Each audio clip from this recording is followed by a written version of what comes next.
What a beautiful day we have here in Macon, Georgia for Homecoming 2016 on the campus of Mercer University. The alums have come back. Looks like they brought their kids, maybe their grandkids, and they're getting ready for a Southern Conference battle. The ETSU Bucks here to visit the Mercer Bears. And hi, everybody, and welcome aboard with Ray Goff, Pete Hannity with you. So a couple of teams today, Ray, that sure, they're out of the hunt for the Southern Conference Championship, but a lot to prove. Two programs that just resumed football a few years ago. Mercer still has a chance at a winning season in just its third year in the SoCon, and ETSU, its second year with football back, still with a lot of growth ahead, they hope.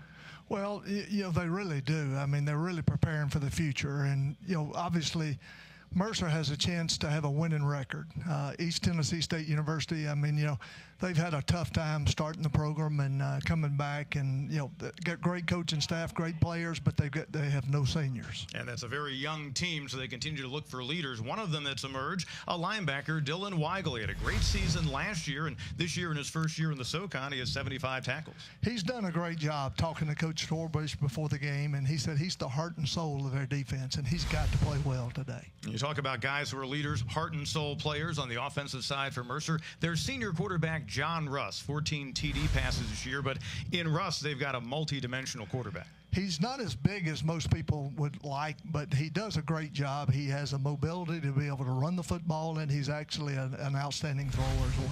Now, we told you it's homecoming here at Mercer. The Bears are happy just to be home, just their second home contest in the past 7 weeks. It's coming up when we kick it off here in Macon, Georgia at Five Star Stadium after these messages. Converted a third down in their opening drive. Little dump-off pass out of the backfield, and Dontavius Monroe, the freshman from Delray Beach, Florida, gets the first down yards, and then some. Opponents 13 out of 22 against this Mercer D on fourth down, but that time the surge by the orange jerseys up front, and Kelly Brooks stopping them short of the first down, and ETSU will turn it over on down. Second down and long. Russ, he can run it too, and he's got the first down and more. Cutting left side, breaks a tackle, and then knocked away and recovered by the Bucks. Little pistol look this time, and a great job, and it's Conaway for a second straight play, getting his shoulder pads on the ball carrier.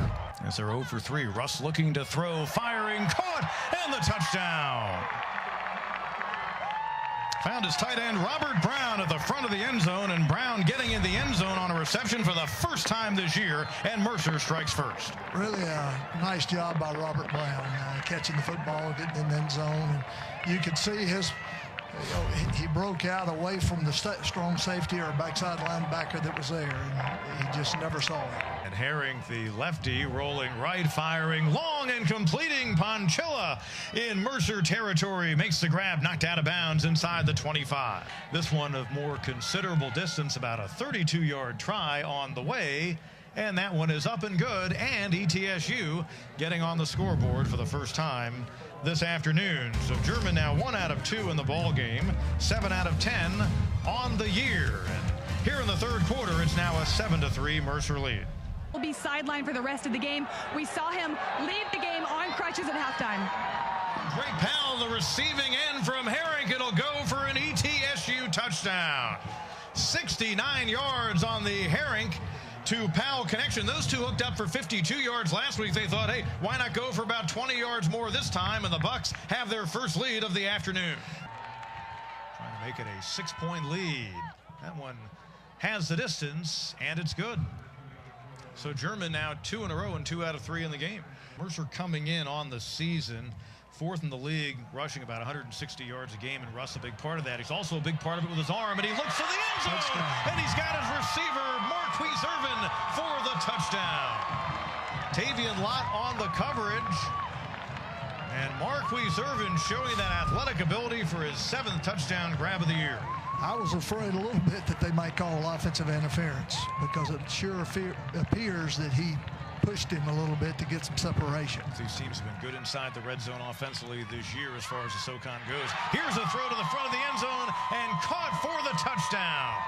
Nice. Chandler Curtis on the receiving end. Really a nice job by Chandler. He pushed it up and broke it out to the sidelines, and just an outstanding throw.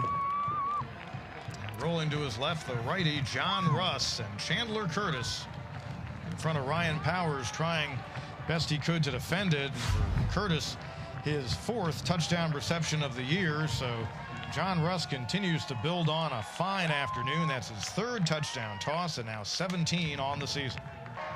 Owen Herring looked to get away and gets away from the pressure. And firing, completing, and Ponchilla knocked out of bounds to stop the clock with 35 seconds left. Lendell Arnold on the stop, but that's a first down now in Mercer territory at the 44. I tell you, that was really an outstanding timeout. Downs really don't matter now. Pressure comes. Herring lobbing long, and it's knocked away, still in the air, and intercepted. What a crazy initial deflection that was. And eventually the pick, are they going to say he came down in bounds? That seems to be the indication.